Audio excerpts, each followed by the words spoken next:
everyone, here's my list of must-draft players for the 2021 season. Now, these are guys that I'm trying to walk away with in every draft that I'm in. Now, I try to pick guys that are going in the 3rd round or later, since everyone in the first 2 rounds is pretty much guys you should want anyway. Now, why should you listen to me? Well, pretty much in the same video last year with my breakout players, I hit on almost every single one of them, and I'm also listed as Diamond Rank on Yahoo for a reason. But let's get started. CeeDee Lamb. He finished in the top 18 wide receivers in 6 total games last year with 935 receiving yards on the year with a backup quarterback.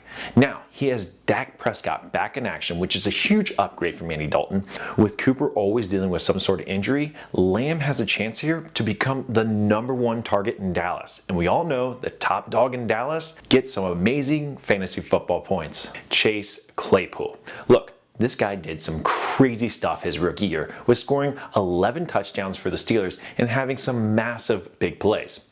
Now that he has established himself into the Steelers offense, he's only going to improve on his amazing rookie stats.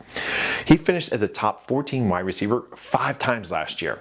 In one of the games, he had 4 touchdowns in one game. There is a great trio of wide receivers for the Steelers, but Chase Claypool is going to come out on top. Now, Chase Claypool did have a small sprain on his ankle this week, and he's supposed to start by week 1.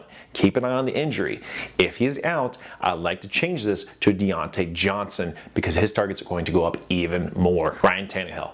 Look, this guy was a great fantasy quarterback last year with him finishing as the 8th best quarterback last year. He has now just gained one of the best fantasy football wide receivers with Julio Jones, and he still has an amazing play action game to work with.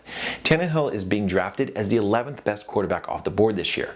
So you can go ahead and stack up your team with running backs and wide receivers rounds 1 through 8 and then get Tannehill in the 9th. Or if you really want to get him in the 8th round. And now your team has a whole bunch of great skilled players and a great quarterback that can help you win your fantasy league title. Clyde EdwardsHelaire.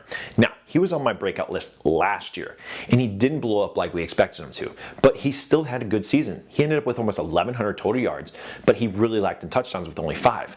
But he was still the 16th best running back at the end of the season while missing 3 games. It also didn't make sense for how many touchdowns he had, for how many touches he had. Basically, he should have gotten actually more around 10 touchdowns. So that's what I'm thinking for the season, of about 10 touchdowns for him, which is going to bump him up as a top 10 running back with a 3rd round ADP. Not to mention, Andy Reid always loves feeding his running backs, and I think Clyde EdwardsHelaire is only going to get an increased load this year.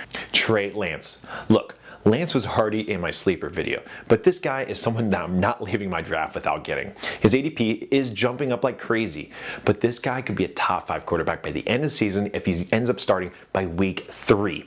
He has 3 great passing weapons with Aduko, Deebo Samuel, and Kittle.